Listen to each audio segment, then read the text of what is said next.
ये जो प्रदर्शन विपक्ष का चुनाव आयोग के खिलाफ हुआ है, इसको लेकर कहा जा रहा है कि संवैधानिक संस्थाओं की हत्या हो चुकी है, लोकतंत्र खत्म हो चुका है और वोट की चोरी हो रही है और इसके लिए अब प्रदर्शन करना अनिवार्य हो चुका है और ये चीजें चलेंगी। आपका क्या मानना है इस प्रदर्शन को लेकर? देखिए, मैं ये सोचती हूँ कि भारत लोकतांत्रिक देश है और हर आदमी को अधिकार है अपनी बात को रखने का।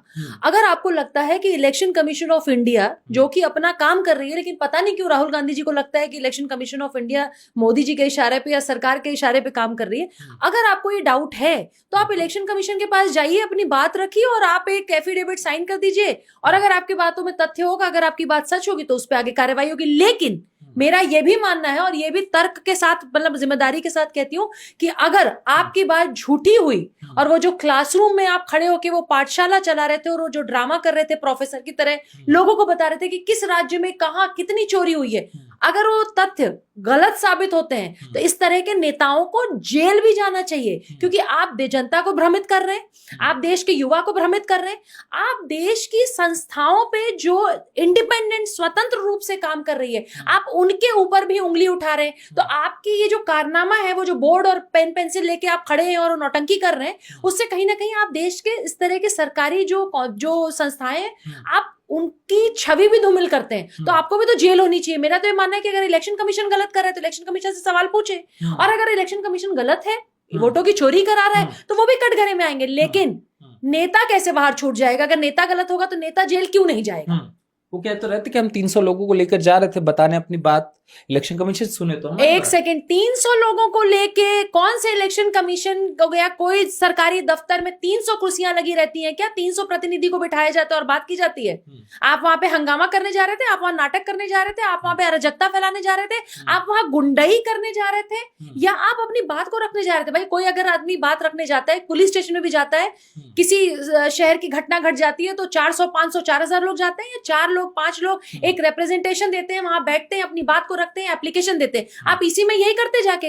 लेकिन इलेक्शन कमीशन ऑफ इंडिया में 30 लोगों को ना जाके उन्होंने 30 लोगों की परमिशन दी थी, जहां तक मुझे पता है। तो अगर 30 लोग 35 लोगों की परमिशन दी थी, 300 लोग जाके आप वहां हंगामा करते, आप वहां काले झंडे दिखाते, आप वहां पे पूरा ड्रामा करते, आप वहां पे अनशन पे बैठ जाते। आपका मकसद और आपके पीछे की जो मंशा है वो ये नहीं है कि हम इसी से सवाल पूछें। आपके पीछे मंशा, आपके दिमाग में ये चल रही है कि मुझे पूरे देश में हंगामा कैसे करते रहना है, क्योंकि संसद में आने का मौका मिला हुआ है आपको।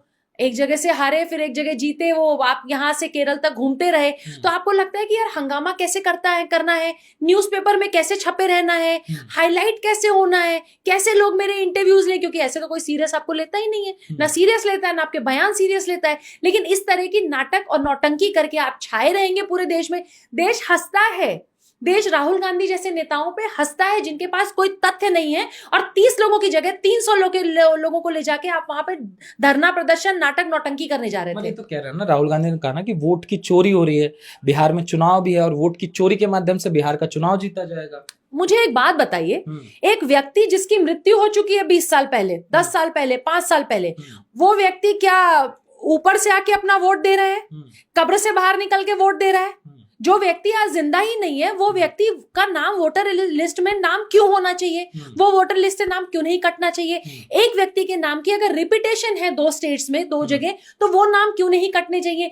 फर्जीवाड़ा जो चल रहा है, सिर्फ बिहार की बात नहीं है, पूरे देश में जो फर्जीवाड़ा चल रहा है, आपको पता ही होगा भी उत्तर प्रदेश में रायबरेली में, अभी 2 दिन पहले मैंने इसको ट्वीट भी किया हुआ है, कुछ दिन पहले रायबरेली में एक ऐसे अफसर को पकड़ा गया है जिसने 18,000 से ज्यादा फर्जी प्रमाण पत्र बनाया है और बांग्लादेशियों की घुसपैठ कराई है। बिल्कुल, जन्म प्रमाण पत्र जो बर्थ सर्टिफिकेट है वो बनाया 18,000 से 19,000 से ज्यादा। तो आप मुझे बताइए, 19,000 लोगों का प्रमाण पत्र जन्म का देश का है, रायबरेली का है, इसमें कई हिंदू भी बना दिए, हिंदू भी हैं, वो बहुत सारे जो घुसपैठी आए हैं वो तो एक ही धर्म से हैं, एक इनके प्रिय विशेष धर्म से। धर्म, आप एक फर्जी बर्थ सर्टिफिकेट बना के आप उनको हिंदू बना रहे हैं, फर्जी बर्थ सर्टिफिकेट भी दे रहे हैं, तो वो 19,000 लोग आगे चल के किसको वोट देते हैं? ऐसे फर्जी नेताओं को तो देते हैं। तो रायबरेली हो, चाहे अमेठी हो, चाहे अब ये बिहार हो, चाहे बंगाल हो, चाहे केरल हो, जहां पे ऐसे फर्जी नेता जीत रहे हैं, नेताओं के साथ साथ ऐसे अफसरों पे भी कार्रवाई होनी चाहिए जो घुसपैठियों को बुला रहे हैं। और घुसपैठियों का आप वोटर आईडी कार्ड बनवा देते हैं, पासपोर्ट बनवा देते हैं। तो इनका जो वोट बैंक है वो चलते रहना चाहिए, चाहे मृत व्यक्ति इनको वोट दे, चाहे एक ही नाम की रिपीटेशन हो, चाहे बांग्लादेशी को मूल रूप से जो बांग्लादेशी है घुसपैठिया उसको भारतीय बना दीजिए, आप उसका भी वोट लेते रहे। इनको डर पता है किस बात का है? जब 65 लाख से ज्यादा वोटर आईडी कार्ड बिहार में रद्द किए गए हैं, जिनका वोटर आईडी कार्ड रद्द किया गया है, वो देखिए मैं बार बार कहती हूँ कि आप अगर उस पर शंका है तो ठीक, लेकिन जो बीएलओ है, जो एसडीएम है, जो डीएम है, जो कमिश्नर है, जगह जगह पे जो लोग काम कर रहे हैं, जो सामने से आके कह रहे हैं कि कहीं कोई गड़बड़ी नहीं पाई है, बीएलओ तो घर घर जा रहा है ना, तो अगर बीएलओ घर घर जा रहा है, उसने कोई गड़बड़ी नहीं पाई। राहुल गांधी तो एक के भी घर नहीं गए, लेकिन राहुल गांधी को लगता है कि एसआईआर में फर्जीवाड़ा चल रहा है। आप फर्जीवाड़े के खिलाफ बोल रहे हैं या आपको डर है कि अरे मेरा तो 65 लाख वोटर चला गया? बांग्लादेशी जिनको फर्जी प्रमाण पत्र देके हम लोग यहाँ, जैसे दिल्ली में देख लीजिए ना, दिल्ली में यमुना खादर में जितने लोग रह रहे हैं झुग्गी झोपड़ियों, ये किसी से छिपा तो नहीं है। दिल्ली में बांग्लादेशी कैसे बसाए गए हैं। मैं झुग्गी झोपड़ियों में काम करती हूँ, एनजीओ के साथ काम करती हूँ। बहुत मेरा आपका प्रमाण पत्र बाद में बनेगा भाई साहब, इनका प्रमाण पत्र पहले बन जाता है। इनका प्रमाण पत्र बिना सरकारी ये ताम झाम के ऐसे अफसर जो मैंने रायबरेली में बताया, ऐसे नेताओं के बगैर बन जाता है। उनके लिए तो अमानतुल्लाह खान भी आ गए थे बचाव में। कई जगह तो बैंक गारंटर भी बने, अमानतुल्लाह खान कई जगह बैंक गारंटर भी बने हुए हैं। और बांग्लादेशियों को आप सेटल कर रहे हैं, उनको बिजली पानी सड़क जो देना है मुहैया करा रहे हैं। आप झुग्गियों में उनको राशन बांट रहे हैं, पैसा बांट रहे हैं, कंबल बांट रहे हैं। भारतीयों के लिए आपके दिल में प्रेम नहीं है, भारतीयों के लिए आपके लिए दर्द नहीं होता। दिल्ली बारिश में जब अभी पिछले इतने वर्षों से डूबी रहती थी, तब आपको समझ में, तब आपने सराय काले खान में जाके किसी भी हिंदू परिवार या किसी भी परिवार, मुस्लिम परिवारों में भी जाके आपने नहीं पूछा कि कोई तकलीफ हो तो उसको हल किया जाए। बांग्लादेशियों के लिए आपका दिल इतना क्यों दुखता है? आपको देश से ज्यादा जो बाहर के घुसपैठ देश में आ रहे हैं उनके लिए आपको दर्द और तकलीफ क्यों होती है? एक कारण, बाप बड़ा ना भैया, सबसे बड़ा रुपया, ये वोट बैंक का सारी राजनीति है जिस पे राहुल गांधी की राजनीति चल रही है। राहुल गांधी को तो लोकतंत्र खत्म होता हुआ नजर आ रहा है, उन्हें तो तकलीफ हो रही है कि लोकतंत्र खत्म हो रहा है। और उन्होंने कहा कि सत्ता में आज नहीं कल तो आएंगे, तो जो भी अधिकारी इस पे सम्मिलित है सबका हिसाब किया जाएगा। देखिए जैसे हम पार्क में टहलने जाते हैं, वैसे इनके खानदान वालों ने कॉन्स्टिट्यूशन में, चलो कुछ नहीं करने को है, कॉन्स्टिट्यूशन में बदलाव कर देते हैं। आज कुछ करने के लिए नहीं है देश में, आज कॉन्स्टिट्यूशन में अमेंडमेंट कर देते हैं। अपनी मर्जी से कॉन्स्टिट्यूशन में अमेंडमेंट करते गए। इनके पिछली पुश्तों ने जितनी ज्यादा कॉन्स्टिट्यूशन में अमेंडमेंट की है, पिछली 10 साल की सरकार में तो नहीं किया। आज सरकार कोई बिल लेके भी आती है तो उसके खिलाफ आप खड़े हो जाते हैं। लोकतंत्र की, कॉन्स्टिट्यूशन की किताब लेके और कॉन्स्टिट्यूशन हाथ में लहराने से नहीं पता है। कोई राहुल गांधी से ये भी पूछ लेगा कि कॉन्स्टिट्यूशन में कितने पन्ने होते हैं, इनको ये भी नहीं पता होगा। कॉन्स्टिट्यूशन में फंडामेंटल राइट्स की बार बार कहते हैं, ड्यूटीज की बात राहुल गांधी भूल जाते हैं। एक ऐसे नेता हैं जो भारत में जन्मे, भारत में रहे, लेकिन आज भी विदेश की धरती पे जाते हैं तो भारत की सबसे ज्यादा बुराई करते हैं। भारत में लोकतंत्र खतरे में है, ये विदेश की धरती पे बताया जाता है। भारत का अगर लोकतंत्र खतरे में है तो भारत के विपक्ष के आप नेता हैं, आप इतने बड़े नेता हैं, लोग आपको मानते हैं, भाई आपकी फैन फॉलोइंग है, आप तथ्य क्यों नहीं लाते देश के आगे? आप विदेश में जाके ये बात क्यों कहते हैं कि भारत में लोकतंत्र खतरे में? अच्छा, 11 साल से प्रधानमंत्री हैं तो लोकतंत्र खतरे में है, 70 साल से लोकतंत्र खतरे में नहीं था। जो लोग आज ये कहते हैं कि रिपीटेटिव तीसरी बार प्रधानमंत्री कैसे जीते, या बीजेपी, मैं राहुल जी ने कहा तो पॉलिटिकल पार्टी की बात करते, बीजेपी कैसे? अरे भैया आप 70 साल कांग्रेस वाले कैसे आए? आप 70 साल तक कैसे जीतते आए? तब तो आपने नहीं कहा कि फर्जीवाड़ा भी होता था, बैलेट बॉक्स भी चेंज कर दिए जाते। ये किससे छिपा है कि जब बैलेट बॉक्स से चुनाव होते तो कैसे बैलेट बॉक्स? हमने तो कहानियां सुनी है ना, तो हमने देखा नहीं। लेकिन अब इलेक्शन होने जा रहा है, उसी बिहार में पहली बार बैलेट बॉक्स, बिहार में, जिस बिहार क्यों पूरे देश में मन चाहिए बैलेट बॉक्स चेंज कर दिए जाते थे। जिसको चुनाव जिताना है उसके लोग बैलेट बॉक्स चेंज कर दिया करते थे, तो वहां तभी तो ये आया। तो अब मुझे समझ नहीं आ रहा है कि आप लोगों के जो पिछले 70 सालों में जो आपने देश में तांडव किया, चाहे बैलेट बॉक्स चेंज कर दीजिए, चाहे कॉन्स्टिट्यूशन में चेंज कर दीजिए, चाहे घुसपैठियों को बिठा दीजिए, चाहे असम में बांग्लादेश के रास्ते से बांग्लादेशियों को प्रवेश दिला दीजिए, चाहे केरल में दिला दीजिए, चाहे आप बाहर के इंटरनेशनल ताकतों के थ्रू, मैं बार बार कह रही हूँ, हमारी मीडिया क्या छापती है इनको कोई फर्क नहीं पड़ता, मैं आप क्या छापते हैं इनको कोई फर्क नहीं पड़ता, लेकिन इनके जो वो 2-4 लल्लू पंजू जो बड़े बड़े इंटरनेशनल न्यूज़पेपर हैं, चाहे कोई ऐसे न्यूज एजेंसीज हैं, वो अगर कुछ छाप देती हैं भारत के विपक्ष में, वो उस न्यूज को ये ऑथेंटिक मानते हैं। भारत की मीडिया पे इनको विश्वास नहीं, भारत के लोकतंत्र पे विश्वास नहीं, भारत के संसद पे विश्वास नहीं, भारतीय मूल पे विश्वास नहीं, भारत के प्रधानमंत्री पे विश्वास नहीं। आपको विश्वास किसके? बाहर जो बैठे हुए हैं। क्यों? क्योंकि इन्हीं इंटरनेशनल फोर्सेस से तो आप यहाँ पे देश का माहौल खराब करते थे। 2024 के चुनाव में भी ये मैं नहीं कह रही भाई, 2024 के चुनाव में किस तरीके से international agencies, international newspaper, international बहुत सारे फोरम्स सिर्फ इसलिए काम कर रहे थे कुछ नेताओं के इशारों पे कि कैसे प्रधानमंत्री की छवि खराब करनी है, कैसे भारत में लोकतंत्र नहीं है ये बताना है।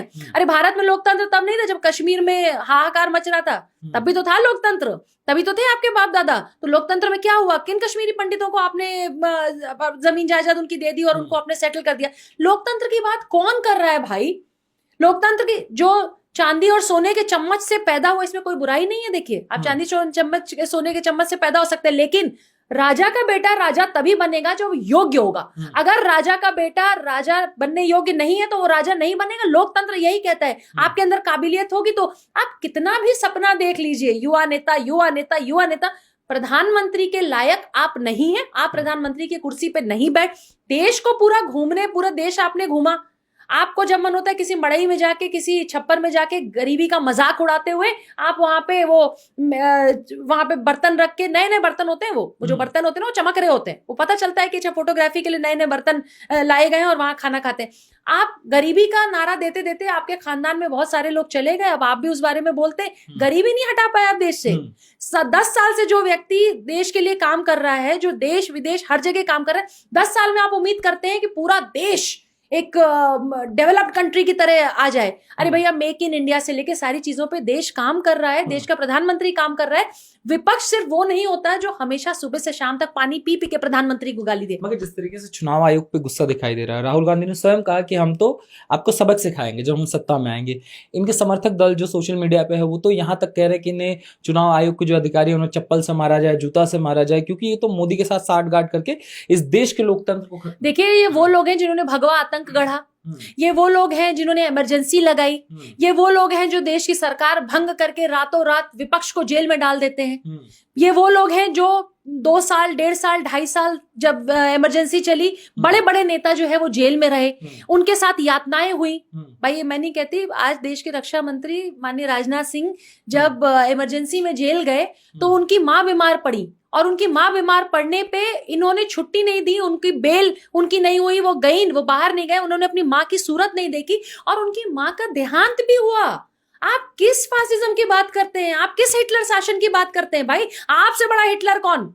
आपसे बड़ा हिटलर कौन? जब इंदिरा जी ने राजनाथ सिंह जी को बाहर नहीं निकलने दिया, अपनी माँ का चेहरा नहीं देखने दिया, और उनकी माँ को पता चला कि अच्छा तो इमरजेंसी खत्म होने वाली, मेरा बेटा आने वाला होगा बाहर, तो पता चला कि नहीं अभी तो 1.5 साल इमरजेंसी और रहेगी। माँ खत्म हो गई, माँ की 13वीं पे नहीं जाने दिया, 10वां पे नहीं जाने दिया। राजनाथ सिंह ने अपना जो रीति रिवाज होते हैं हिंदू धर्म में, सनातन में, वो बाल मुंडवाने से लेकर सब कुछ जेल में किया। आप किस फासिज्म की बात कर रहे हैं? आप अधिकारियों को मारने की बात करते हैं। अरे आप तो तय करते थे, अच्छा फला अधिकारी यहाँ का डीएम, फला आदमी यहाँ का वाइस चांसलर, अच्छा ये मेरा चमचा है इसको मंत्री बना दो, अच्छा ये मेरी चमची है इसको कोई न्यूज चैनल दे दो, वो इसको हेड करेगी। वो जमाना चला गया। आज योग्यता के बल पे ही आप आगे आएंगे। देखिए, आप प्रधानमंत्री से जल सकते हैं, चिढ़ सकते हैं, कुड़ सकते हैं, आप रोज उनको उल्टा सीधा शब्द बोलते रहिए, लेकिन देश की जनता ने तीसरी बार, लोकतंत्र का यही खूबसूरती है, लोकतंत्र का यही इतिहास है कि तीसरी बार फिर से माननीय प्रधानमंत्री चुने गए हैं और देश के प्रधानमंत्री हैं। अब क्योंकि 2027 चुनाव बगल में है, बिहार 3 महीने बाद है, बंगाल आसाम पाइपलाइन में है, ये नाटक करके आप अगर ये सोच रहे हैं कि मरा हुआ व्यक्ति भी वोट डालता रहेगा और इलेक्शन कमीशन ऑफ इंडिया इस पे काम नहीं करेगी, ऐसा नहीं होगा। तो एसआईआर जो वहां हुआ वो बंगाल में भी होना चाहिए, असम में भी होना चाहिए, केरल में भी होना चाहिए, और राहुल गांधी जैसे लोग अगर उनके तथ्य गलत हैं तो उनको जेल भी होनी चाहिए। राहुल गांधी लगातार ये बताने का प्रयास कर रहे हैं प्रीति जी कि इस देश में वोट की चोरी हो रही है। अच्छा देखिए, देश के महान नेता सरदार पटेल, जिनके पक्ष में कांग्रेस खड़ा था, जिनके पास सबसे ज्यादा वोट थे, जिसके पास सबसे ज्यादा संख्या बल थी, उनकी वोटों की चोरी करके जिस व्यक्ति को वोट नहीं मिले, एक मिला शायद नहीं भी मिला, उसको देश में प्रधानमंत्री के तौर पे चुना गया। नेताजी सुभाष चंद्र बोस के पीछे पूरी कांग्रेस खड़ी थी, संख्या बल था, उनको ना चुन के किसको चुना गया? तो वोटों की चोरी कौन करता आया है, कौन सी पार्टी करती आई है और कौन सा खानदान चोरी करते आया है?